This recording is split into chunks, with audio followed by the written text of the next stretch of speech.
Nevroz havasının estiği Ahmet'ten iyi günler değerli izleyiciler. Bir Vizyondakiler programıyla daha karşınızdayız. Bu hafta da sizler için birbirinden renkli filmler seçtik. Dilerseniz öncesinde kısaca bir göz atalım. Why would anyone want to bury a ship?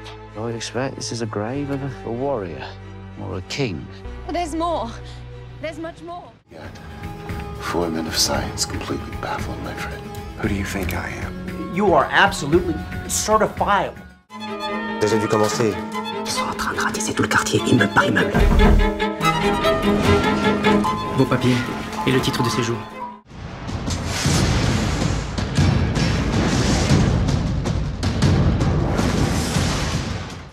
İlk filmimiz konusunu 2. Dünya Savaşı öncesi gerçek bir olaydan alan, yönetmen koltuğunda ise Simon Stone'un yer aldığı 2021 yapımı film Kazı.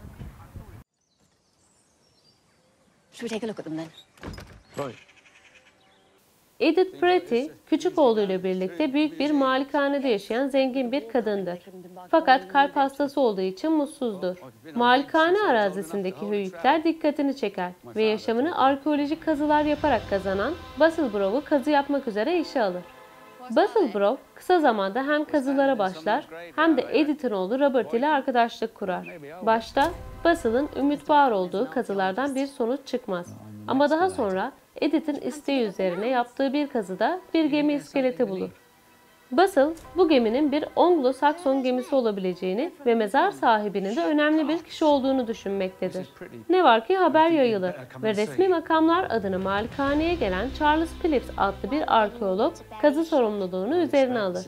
Charles, geminin Vikinglere ait olduğunu düşünmektedir. There's much more. War is looming. All hands are on deck to excavate before hostilities begin. The Dark Ages are no longer dark.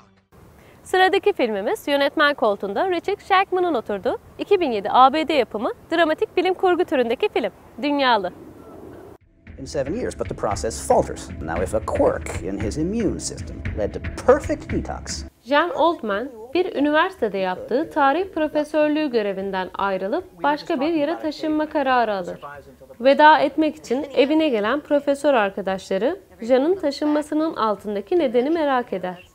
Arkadaşlarının meraklı soruları üzerine gizemini korumaktan vazgeçen Jean, neden taşındığını açıklar. Yaklaşık 14.000 yıldan beri yaşayan ve hiç yaşlanmayan bir ölümsüzdür. Ortaya attığı bu iddia, arkadaşları tarafından sorgulanacak ve hepsi Jean'ın delirmiş ya da kendilerini sınıyor ya da en kötüsü doğruyu söylüyor olma ihtimali arasında gidip geleceklerdir. Düşük bütçeli ve tek bir mekanda çekilmiş olan Dünyalı, seyircisini de tüm film boyunca düşünmeye ve sorgulamaya iten, herhangi bir özel efekte ihtiyaç duymamış farklı bir bilim kurgu filmidir. 68. Berlin Uluslararası Film Festivali'nde Altın Ayı için yarışmak üzere seçilen 2018 Alman yapımı dram türündeki film Transit.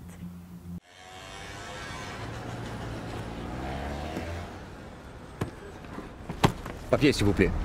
Alman yönetmen Christian Petzold'un Anna Seckers'ın 1942 tarihli aynı adlı romanından beyaz perdeye uyarladığı filmi Transit, Nazi Almanyası'ndaki baskıyı, göçmenlik kavramı ve arada kalmışlığı anlatıyor. Alman askerleri Paris'in hemen dışındadır. Gerrit Weidel adlı bir yazarın eşyalarını ulaştırmak için yola çıkar ve Marsilya'ya ulaşır. Fakat şehre geldiğinde Weidel'ın işkence korkusundan intihar ettiğini öğrenir. Artık eşyaları ona kalmıştır. Bunların içinde roman taslağı, bazı mektuplar ve Meksika elçiliğinin vize güvencesi vardır. Sadece ayrılacaklarını kanıtlayabilenler bir liman kentinde bulunabilir ve bu da potansiyel bir ülkeden giriş iznidir. Gerrit koşullar gereği Weidel'ın kimliğine bürünür.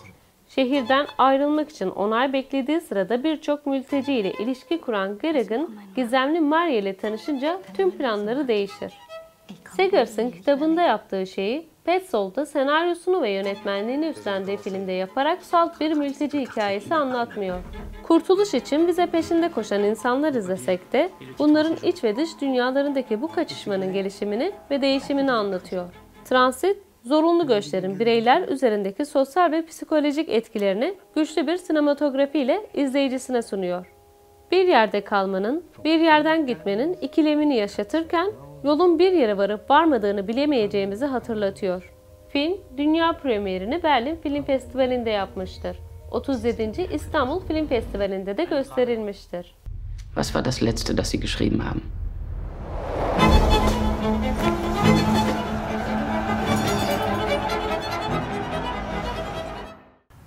Ve şimdi de bilim kurgu filmi sevenler için senaryosu dünyayı gezen avara bir denizci etrafında dönen 1995 yapımı film Su Dünyası.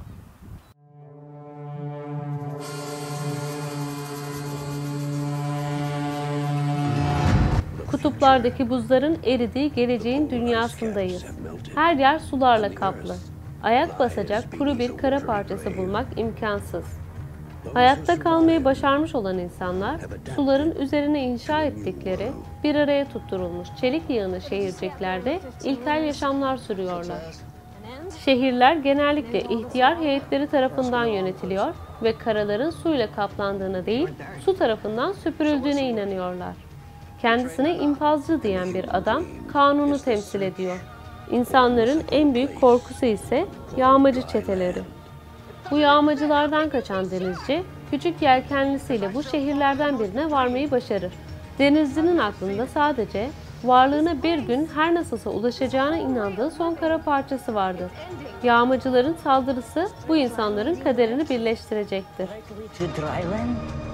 Dry land is not just our destination, but it is our destiny. Bu haftaki filmlerimiz bunlardı. Umarız izlerken keyif alırsınız. Gelecek hafta görüşünceye dek hoşça kalın.